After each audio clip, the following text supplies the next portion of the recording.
There's this interesting piece that was happening when my wife was actually leaving. So my wife had threatened multiple times to leave. And it wasn't just a threat of like, I'm going to hold this over you or I'm going to abuse you with this. It was more of a threat because she didn't know what she wanted. Like she wanted to be in the relationship. She wanted to be with me, but she also didn't want it to be as toxic. She didn't want it to be as mean, as awful that I was actually showing up the way I was showing up. So she wanted to leave. Now, there have been several attempts. There have been attempts of her leaving and me blocking her exit, of me holding her hostage in the house. There have been attempts of her throwing a bag in the car and driving away to come back only a couple hours later, being like, I'm sorry, I'll stay. There have been attempts to her leaving and me calling her and being like, no, I'm going to change. I'm going to work on this. We'll go to therapy. We'll go to counseling. There have been all these different attempts, right?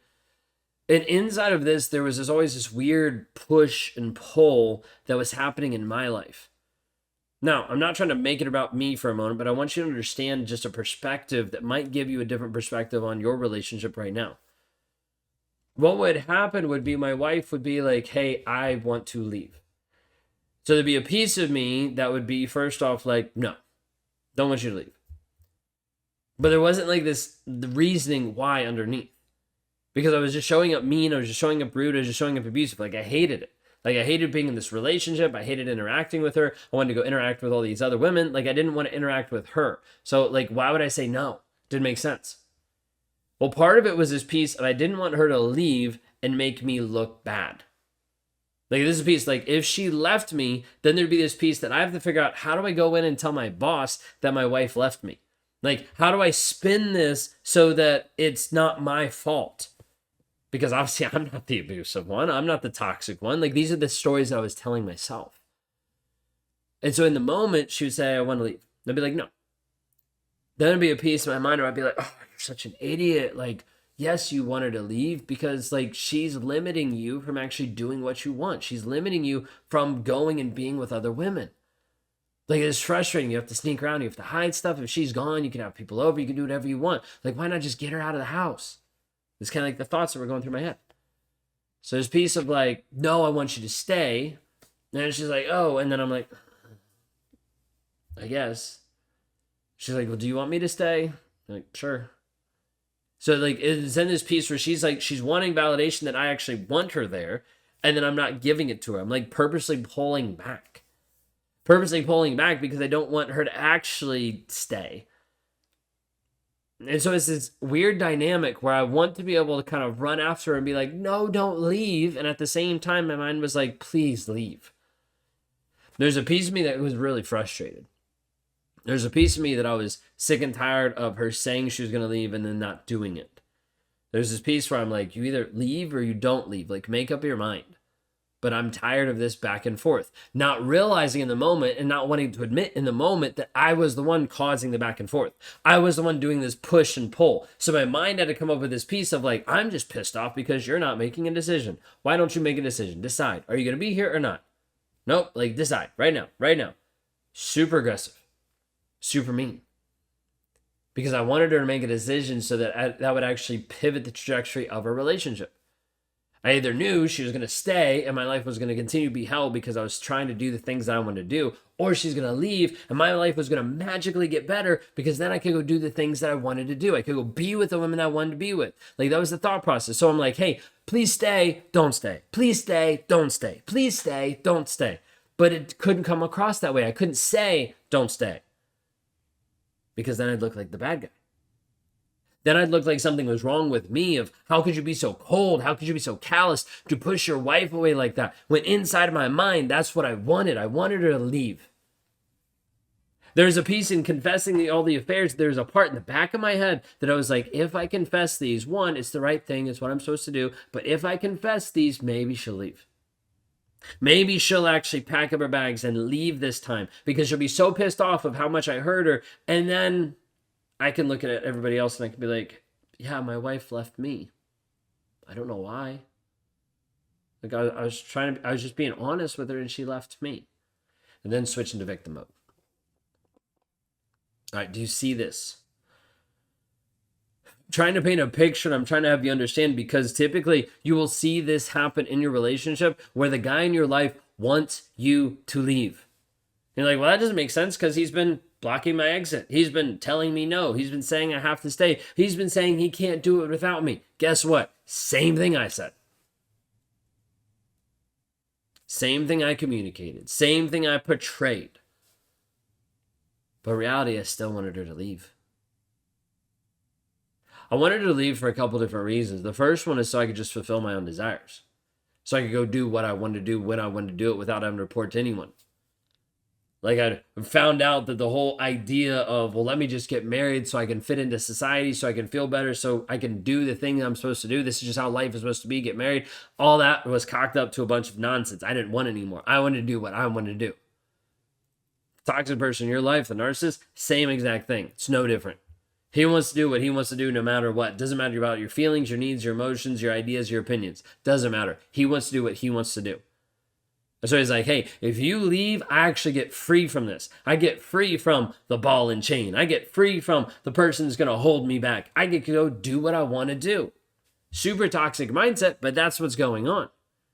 So there's this piece of like, I want to be free from this. Like, let her get out of my life so I can go do the stuff that I want to do. This is what was going on in my head over and over and over again. So I wanted her to leave for that.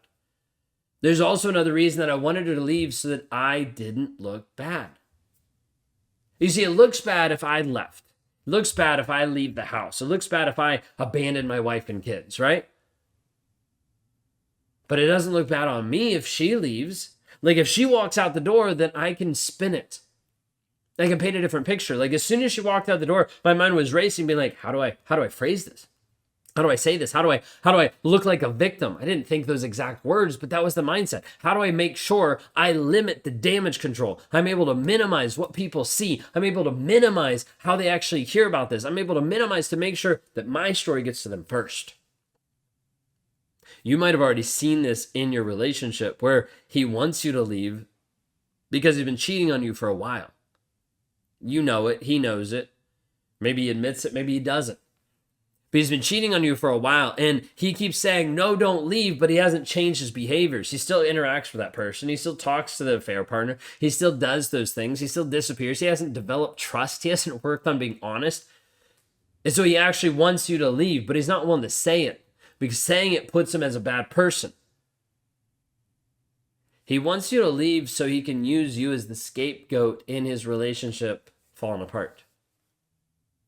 Like the toxic guy in your life wants you to leave because as you leave, he can start and continue, because he probably already started, his smear campaign of you.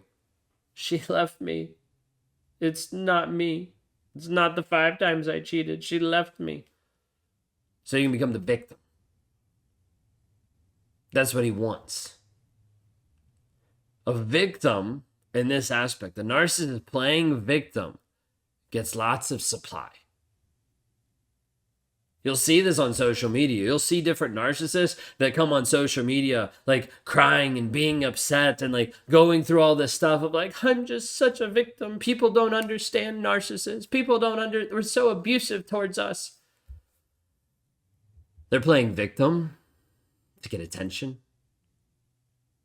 They're playing victim to be able to prop up a shallow ego because they're not actually doing the work required to change their mindset. So as a result, they're like, someone else has more views than me. Someone else looks better than me. Someone else has better engagement than me. Oh my gosh.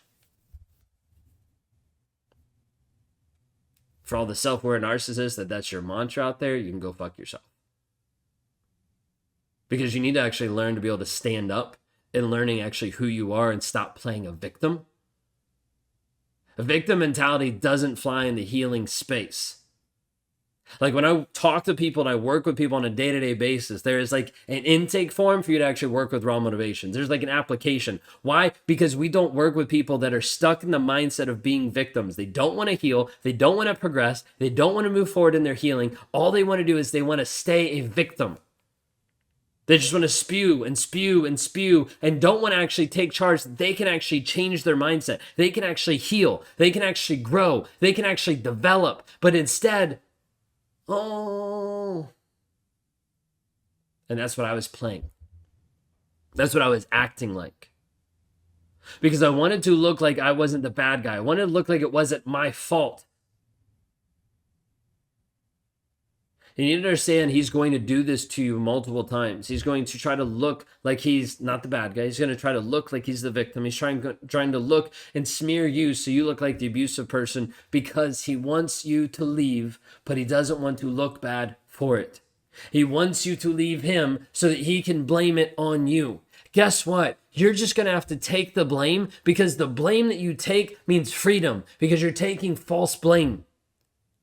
Don't let your ego slow you down and be like, oh, well, I can't do this because he's going to blame me and then it's going to make me look bad.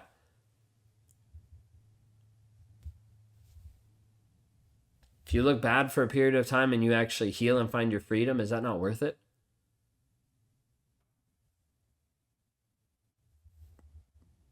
Is that not worth it?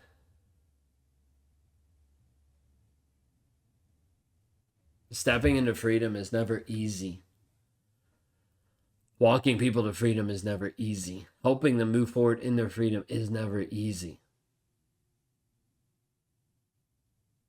If you're trapped in a toxic relationship today and you want to find freedom, please go to the link below, rawmotivations.com/breakthrough. I want to be able to help liberate you from the toxicity that you're stuck in on a day-to-day basis. Knowing and understanding that he wants you to leave so he can play victim. He wants you to leave so he can go do what he wants. And you need to move forward in the healing process. Don't stay a victim. You're a survivor. I want to help you move forward into becoming a thriver in your healing, in your growth, and in your development.